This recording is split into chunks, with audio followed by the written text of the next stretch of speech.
Hinduism, the religion of over 1 billion people, is the world's oldest religion and probably the most confusing one to non-Hindus. Some say it isn't even a religion, more a way of life. Hindus themselves call it the Sanatana Dharma, the eternal tradition. So, what is Hinduism? Hinduism is the world's oldest active religion. It's the result of the merging of the ancient Indus Valley civilization and the nomads that came into India around 1500 BC. Some scholars say it could even go back many more thousands of years. But we won't delve too deep into dates, because dates in Hinduism are very, very controversial. But one thing is certain, Hinduism is old. Hinduism has been around for so long that it and the concept of India itself are inseparable. Hindu and India even come from the same word. Sanskrit was the ancient language of the Hindus, and the Sanskrit name for the Indus River is Sindhu. The ancient Persians who sat across the Indus tended to switch their S's to H's, so Sindhu became Hindu. So the people living across the river became Hindus. The Persians told the Greeks, who dropped that very not Greek-like H, stuck in a very Greek-like ia to the end, and boom, India. Hinduism has a long, long history. But today we'll be focusing on just the core beliefs of Hindus because Hindus are a diverse group. Some are strict, dedicating their lives to prayer, while others don't believe in any gods but still follow Hindu philosophy. To make things easier to understand, let's break Hinduism down into 7 core beliefs. 1. Belief in one universal soul. Hindus believe in a universal soul known as Brahman, a formless, genderless source of all reality. Brahman is the universe and the material that makes up the universe. It's a trippy concept, but think of Brahman as an ocean and everything else as drops propelling out of that ocean. Separate for a time, but still the same thing, if that makes sense. 2. Belief in an immortal individual soul. In Hinduism, souls are known as Atman. Actions of the soul while in a body have effects on that soul's next life. When you die, your soul moves to another new body. This is called transmigration. The kind of body the soul inhabits next is determined by karma. 3. Belief in karma. Karma is action, usually good or bad actions that affect society. For Hindus, karmic actions in the past affect us today, and our actions today affect our soul's future. 4. Belief in moksha. The goal in Hindu life is to somehow get back to Brahman. If a Hindu can do this, they will be freed from the cycle of life and death. This is called moksha. You can achieve moksha by realizing your oneness with Brahman. How you realize this is up to you. For this reason, Hindus pray, "Lead me from the unreal to the real." 5. Belief in the Vedas. The Vedas are Hindu sacred books of knowledge. There are 4 Vedas. Hindus believe that all 4 were divinely revealed to ancient Hindu sages. We'll take a closer look at the Vedas in a while. 6. Belief in cyclical time. For Hindus, there are no beginnings or endings. Time is a series of cycles, each cycle containing 4 ages or yugas. There's the Krita, the Treta, the Dwapara, and the Kali. Added together, the 4 yugas total about 4.32 million years. At the end of each cycle, declining human morality leads to the total destruction of reality. Hindus believe that we are in the 4th and final yug, Kali. 7. Belief in Dharma. Dharma is a difficult word to translate to English. Proper behavior is the best that I could come up with. Dharma maintains balance in the universe. As long as everything in the universe, like animals, plants, and humans, follow their Dharma, then everything will be fine. If they break from the Dharma though, things will be super not fine. Each being has its own Dharma. A lion's Dharma is to kill and eat antelope. A king's Dharma is to rule well. Humans, their specific Dharma is usually based on their age and their caste. An old priest will have a very different Dharma than a young merchant, for example. So those are the 7 core beliefs of Hinduism. With them, you can understand the Hindu mindset.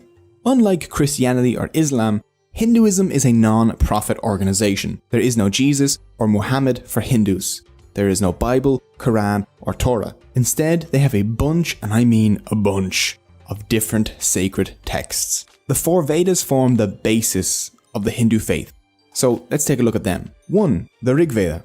The Rig Veda is a collection of songs that praise and discuss ideas like truth, reality, and the universe, along with discussions on war, weddings, and rituals. 2. The Yajurveda. The Yajurveda covers stuff such as sacrificial rites and rituals. 3. The Samaveda. Sama literally means sweet song that destroys sorrow. It is mostly songs dedicated to praising gods. It's different than the rest of the Vedas because it's set to music. 4. The Atharva Veda. The Atharva Veda is my favourite one. Do you want to curse your enemies? Or charm that special someone? Maybe learn to invoke rain? Or discover herbal medicine along with tips on warfare? Like how to make poison arrows? Well, this Veda has you covered, along with a bunch of other charms and curses. It even has a curse against cursers. Avoid us, O curse, as a burning fire avoids a lake. Strike him here that curses us, as the lightning of heaven the tree. After the Vedas come the Upanishads, which are probably written down between 800 BC and 500 BC, during a time when some Hindus started to question the Vedas. Their ideas became the Upanishads. The Upanishads are books on philosophy, like we would expect from Plato or Aristotle. They're all about questioning, doubt, debate, and finding the answers to life's difficult questions. A theme in the Upanishads is that people are not their minds, or bodies, or egos, but their Atman. Your soul is you. Everything else is unreal and temporary. After the holy texts like the Vedas and the Upanishads are other less divine but still important texts. These include stuff like the Puranas, the Bhagavad Gita, and the Ramayana and the Mahabharata. The Puranas are like encyclopedias of Hindu beliefs. There are 18 well-known Puranas. The Puranas cover things from yoga, to army organization, to taxation, to the caste system, to hell, gods, and everything in between. The Bhagavad Gita, Gita for short, is one of Hinduism's most important texts. The Gita takes place on a battlefield where Arjuna, a great warrior, refuses to fight. Lord Krishna steps in to urge Arjuna to fight, and their discussion covers things such as dharma and how to live your best life. Arjuna eventually fought after Lord Krishna taught him the truth about dharma. As a member of the warrior caste, Arjuna's dharma was to fight against evil. The lesson of the Gita is that everyone faces difficult choices, but they must act on them according to their dharma, no matter how unpleasant. Along with all these philosophical texts, Hinduism has two action-packed epics, the Ramayana and the Mahabharata. The Ramayana, the earlier of the two texts, tells the story of Prince Rama. In the epic, you find out about his 14-year-long exile, the abduction of his wife Sita, his battle with the evil demon Ravana, and his awesome monkey sidekick Hanuman. The second epic, the Mahabharata, is the longest poem in the world, 5 times the length of the Bible and 8 times the length of the Iliad and Odyssey combined. It rivals any soap opera you've ever seen when it comes to drama.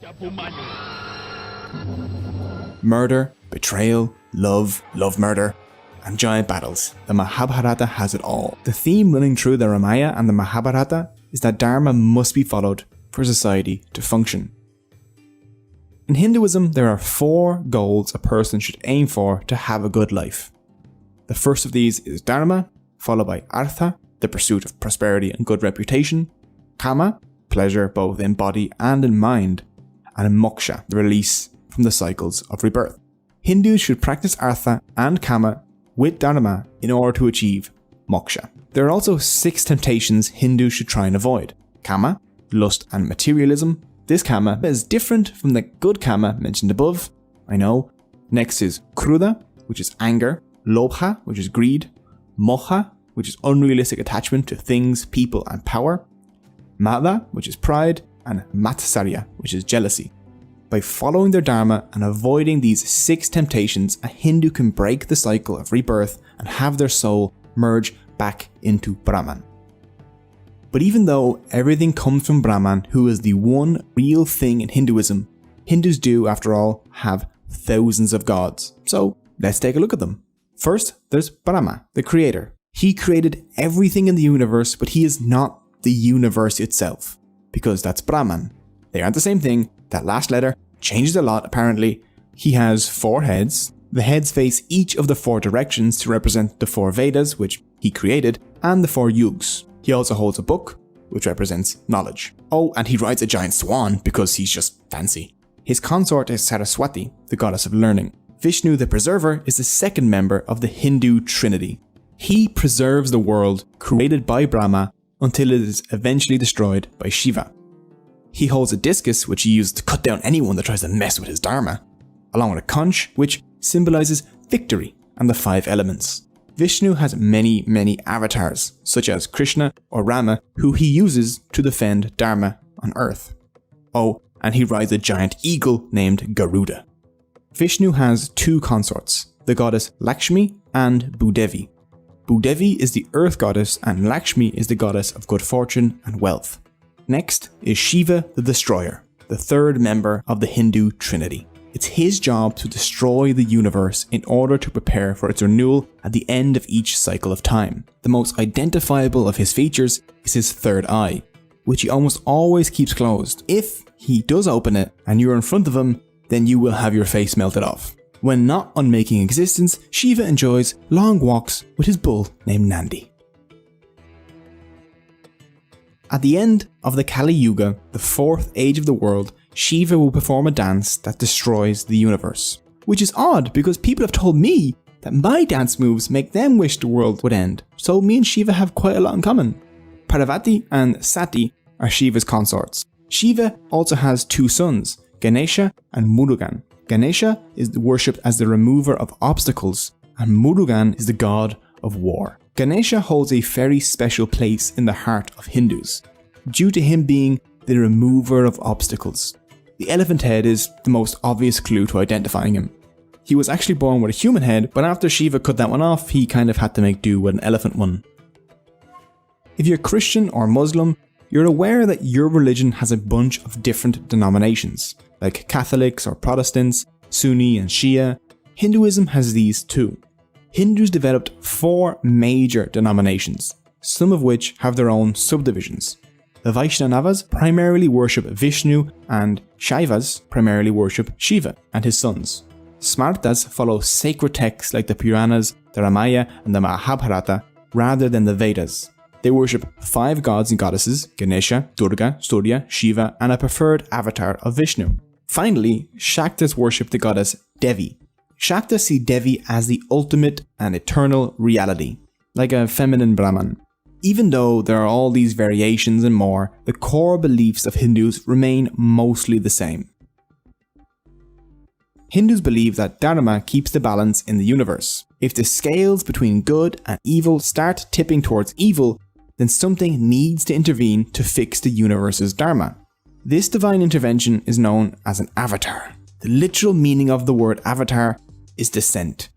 Avatars are gods that descend to Earth to intervene whenever help is needed to restore Dharma. For example, when the Earth was dragged underneath the ocean, Vishnu descended to Earth as the avatar Varaha, a boar, and dragged the Earth back out. In other cases, Vishnu was born on Earth as a human avatar like Rama or Krishna, where he spent his avatar's life fixing Dharma. So, the caste system.